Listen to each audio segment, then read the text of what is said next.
It's that time for Top That Trade. Ready to rumble, guys? Joining us, Phil Flynn, a Fox Business Network News contributor, and Alan Nuckman, the chief market strategist at BullseyeOption.com. Round number one in our trader game, money problems. U.S. corporations are holding a record $4 billion plus in cash. What are your thoughts on the holdback as the market attacks all-time highs? Well, I think it's a problem, but only for the bears. I mean, they can use this money if they so choose for share buybacks or to buy other companies to increase their revenue. So, it's a good problem to have. They're getting a nice, healthy interest rate return on that cash, $4 trillion cash, which is $1 trillion more than before the pandemic. So there's a lot of cash out there. But what I'm telling people is you got to lock these nice rates in, because if I look out to the futures market, September of 2026, there's going to be rates are projected to be around 4%. So that's 1.5% lower. That adds up when you got $4 trillion. Holding on to cash sometimes is a good thing, sometimes it's a bad thing. And you have to look at each individual company. Are they taking advantage and maximizing their potential? And that's the thing when you get into this situation. Sometimes when companies hold cash, it means they're uncertain about the future. They don't know what to do with the money. So the smart companies are going to take advantage of this. We continue to talk about artificial intelligence, how it's going to change every business on the face of the earth. And the smart companies will take some of that cash and perhaps invest it in revolutionizing whatever type of business they're in. Round number two, bronze medal, second chance. Gold and copper have had wild swings this year, both up and down, as traders take profits. But what's the better buy, the gold medal or going for the bronze? If you're a long-term investor, this is the type of break you have been waiting for. When you look across the gambit, we have a structural shortage on copper, palladium, platinum, and these markets are really undervalued compared to the rest of the market. So I would be looking for opportunities on the pullbacks, not get them ready to throw the baby out with the bathwater.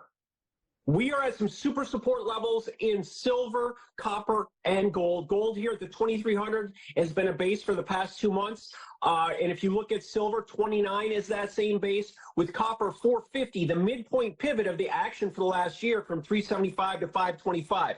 So it'll be important to see the price action over the next coming weeks. But this looks like a second chance setup after a profit-taking pullback is what Phil was talking about. Here's a fun one. Round number three, kisses. The lipstick index has been created by Estee Lauder to identify recessions. Apparently, women buy more lipstick during recessions. Maybe they're looking for a rich husband. Would you kiss up to this economic indicator with shares of the XLY ETF, the consumer discretionary ETF? So it's got some upside in a sector that has not performed.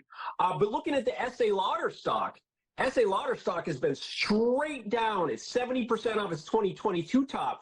So that might be a stock to start keeping an eye on from risk-reward standpoint. But it's interesting that the lipstick is inverse. I would have never thought that, but I'm just a man, that, people, you said women buy more lipstick when things are bad.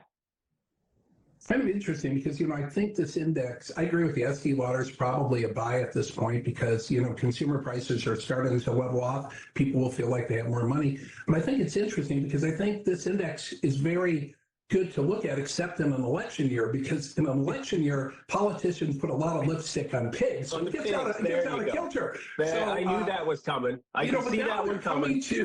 Now they're coming to the moisturizer index. You're saying lipstick isn't as good of an indicator as moisture. I guess it's because we have an aging population. We try to keep our skin nice and supple and pretty and stuff. I think we've gone too far on this analysis. Well, there's always a hemline economic indicator. Oh, boy. Let's keep it moving to the bonus round question for today. The U.S. stock and bond markets will be closed next Wednesday in honor of Juneteenth.